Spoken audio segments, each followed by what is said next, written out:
Like, this is a different video. I haven't really done a sit down video before, but this is something that I wanted to do. I wanted to do it last week, but I didn't have enough time. By the time I needed to film it, I didn't really have the time to do so, and each time that I wanted to film, I couldn't. So I'm doing it now because I've said that I'm doing my recording for my presentation, so I can get this done now.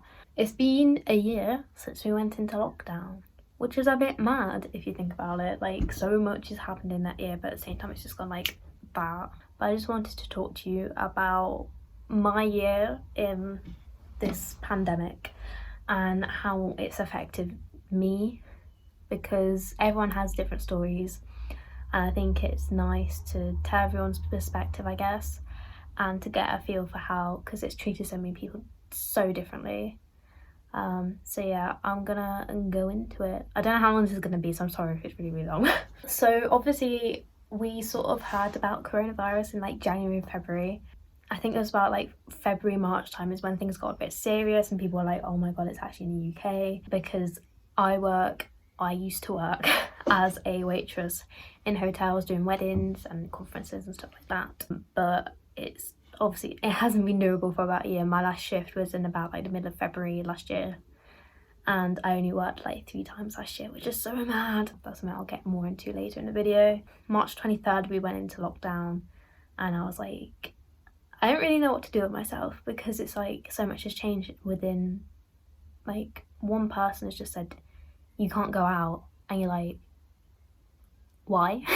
Well, you know why, but you know what I mean. Obviously, like, some of my memory might be a bit patchy because so much has happened, but yeah, I just remember March being like, you didn't know what to do. Obviously it was the start of online college and stuff like that. My college broke up like a week earlier than everyone else because they wanted us to be safe, so I was online for like a week earlier than everyone else. And when it was then, everyone thought, oh, we don't have to go to lessons, it doesn't matter, but obviously it does.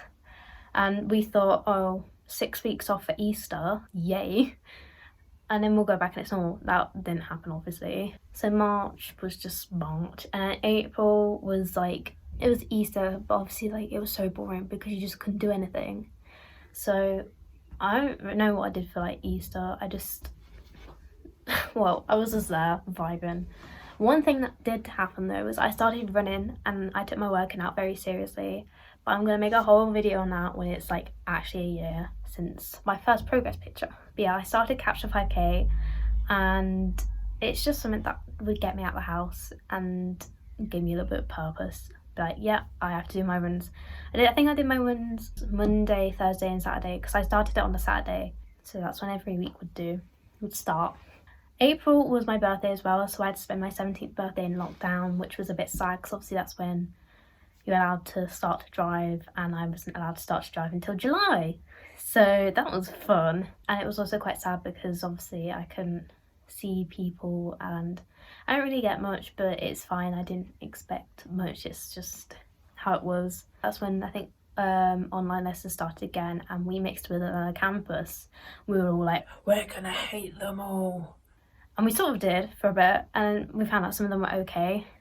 But that's when obviously they were like, you need to be online to do lessons, and it actually counts towards your attendance and stuff like that.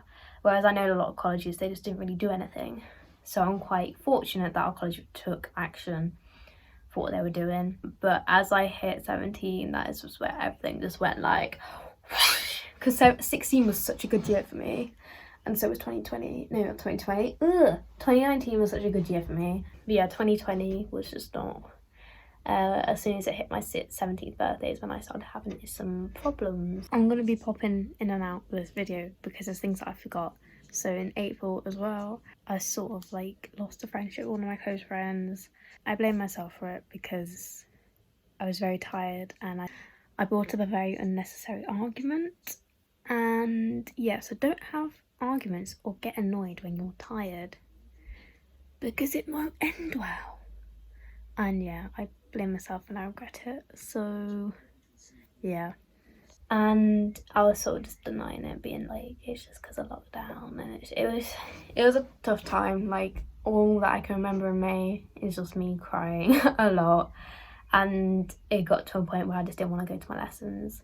and stuff like that. So I sort of brought it up with one of my tutors. I was like, look, I'm not going to come to my lesson today because I just can't. I just don't feel like it. And he was like, we'll set up a tutorial and talk about it. And then that's when I got sort of put onto like our sort of tutor who sorts out everything, and he was just sort of talking to me, and that's when our chat started. And I still have those sort of chats with him like now, because it's just nice to have a teacher that you can just talk to, really. Like I had that back in high school. My English teacher, I know everyone's like, oh, everyone goes to their English teacher about stuff, but it's true. English teachers are so nice, and my English teacher was so helpful for me, and she was so nice. And yeah, I think it's nice when you have a teacher that if you do and you're struggling, that you can go to. Another thing I just wanted to say in this bit is like, even just like go to your teacher just for like a rant, because like it just helps, just having someone who's outside of your situation just to talk to and just be like, this is what's going on, and they can try and help, but even just someone to just listen. It's nice to have someone who isn't in your situation and they don't know anything about it, but they can just listen. So that was May, and I remember at the end of May I was able to meet up with my friends. I say my friends, 2 of them, we just went to Subway and just sat somewhere, and I think we just sat in like one of my friends' gardens, obviously socially distanced, and we just did that for a few hours, and it was really nice. In June, still online school and stuff like that, things got a little bit better for me because obviously the shops were opening, and it meant that I could go and see some more people and just meet up with them. And it made me happy that I sort of had a bit of purpose. I can go and see people, and it was very, very nice. It was an okay month, June, but July was my favourite month, like completely, because gyms opened and so did so many other places. Like restaurants open in July? I think they were. I think it's when they opened. So I got to go and see someone for their birthday, and that's when I started just going out quite a bit. And some people were a bit against it, thinking like, why are you going out? Like, are you not scared? I'm like, I just want to live my life. So July was such a good month. I went Thorpe Park for the first time in my life, and I was so happy. But I didn't go to sleep until like 4 a.m. because I tried to go to sleep early. It just didn't work. But yeah, July was a really good month, and I miss July so much. It's a month that made me happy, very happy. Then August, well, things were still pretty normal. Like everyone's like, yeah, we're getting out of this. I went to go visit my granddad for like a week, and we just went around the shops because that's what we do. I went to Bicester and I got some very expensive shoes in August as well. I was going to say, when I got my very expensive shoes, I had to go exchange them because I got the wrong size. Obviously I didn't realise that because I was just walking around the shop and it was fine. And then I got home and I was like, these are too big. So I had to go back down to Bicester, which is like an hour drive. And on the way back, I got a call from my work saying they were letting me go because the rule of 6 came in, meaning that they can't do weddings. So that was, my family just sort of bashed me for it. Spending so much on shoes and then you just lost your job as well. So that was a fun time. And I remember there were like mad thunderstorms as well. That was really nice. But yeah, August was a pretty good month as well. Towards the end wasn't really. August is when I started to get ill, sort of. Like I started feeling very sick constantly, and my appetite would like go and it would just come back and I want to eat everything. So I had to go to the doctors about that because I thought it was an IBS flare-up, but it's still going on, so we don't know what it is. But yeah, we're trying to get to the bottom of it. Then September came along, and September was very similar to May. Like I was just crying a lot. I was back at college, which was good, but at the same time, like things were going on that didn't make me happy, and it wasn't a good place for me. But I was happy that I was back at college and just there doing things. I don't think anything else happened in September. September was the last time that I ate out. No, that was October, never mind. September was just September, and many things that happened in September did make me upset. And I got my car in September though, that's one thing. Like towards the end I got my car, but there's one thing that really upset me in September, but We're not gonna talk about it because I can feel the tears coming. October though, October was just like, if everyone hates 2020, if I had to put 2020 into a month, October was a big one.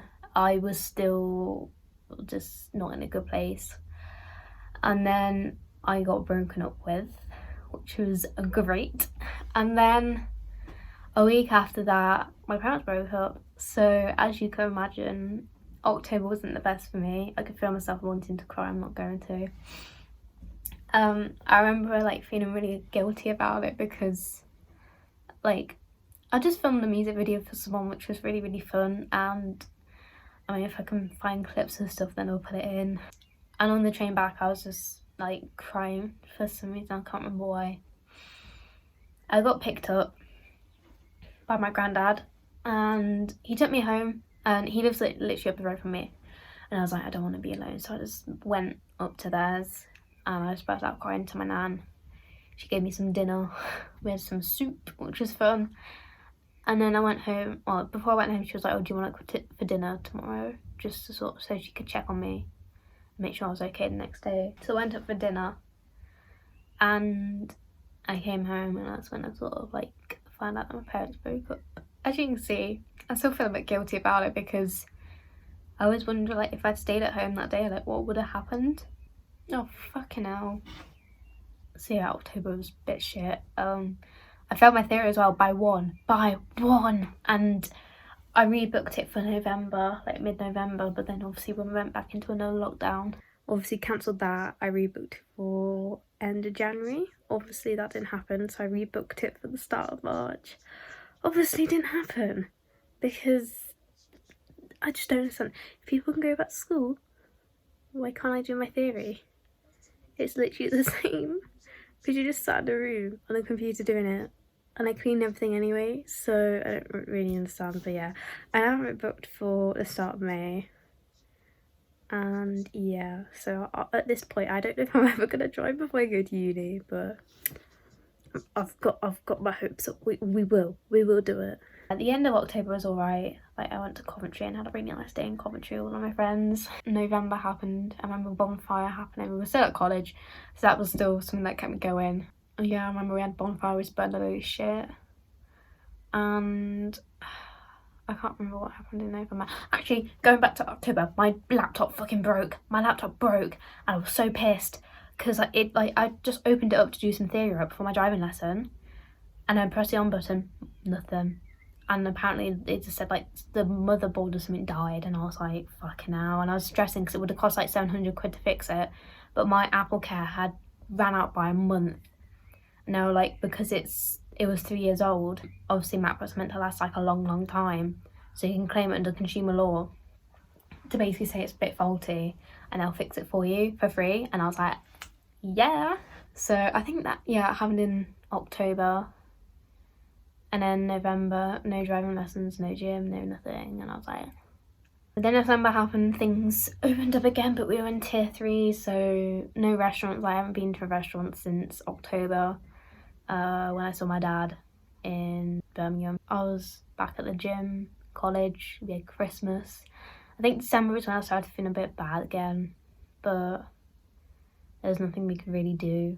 I was quite happy, just vibing. And at the end of the year is when we converted this lovely space into my workout area, because obviously gyms were closed and I didn't really know what to do. I wanted to keep working out in a tiny space in my bedroom, so we converted this, my stepdad's old sort of like sewing and work cabin, into my workout space. And that's where you see me film all my videos like I am right now. And then obviously January, February, March is basically the same because we've just been in lockdown again. So I can't really comment on anything other than like March we've been back at college. But my college isn't actually allowing us to go back. But because as I've said, like things have been going on and it's just like I don't enjoy being at home. They've been like, yeah, you can come into college and we can support you from there. You can come in whenever you like. And I was like, yay. So that's brought a little like happiness because it's getting out the house. even if I had to go at like 7:30, like I really enjoy the days that I can get the train at like 12, but the day that I get the train at 8 is just like, nah, can't do it. I pass out at like 12 and I'm usually up till like 2, so I mean it doesn't sound like a massive difference, but it is to me. But that is briefly a year in lockdown from my perspective. There have been some highs and there have been many lows result, but I'm glad the one thing that I have found is working out, and just the purpose of working out every day just gives me something to do. So I want to thank Lily Sabri for that, because she's the one who made me just push myself and stuff like that. So that is my video. I hope you enjoyed listening to me rambling on about lockdown and the year that we've all had. I hope some of you can relate to some of the things that have happened to me, or at least enjoyed hearing things from my perspective. Obviously I would go into detail about stuff, but I don't think it's right just putting that all out there. But yeah, just little snippets of what's been happening in the last year. I'm just hoping next month is my 18th, so things will hopefully be looking up from there. Obviously I'll be going to university in September, so that's exciting. And yeah, so I hope you enjoyed this video. I would say if you enjoyed it, give it a thumbs up. But it's just a rambling video for me, and it's so just, yeah, I hope you enjoyed it. So I shall see you next week for a very interesting video that I haven't actually mentioned anything about it in this video. I'm saying video quite a lot, but you'll find out what's happened today next week. So I shall see you next week. Bye.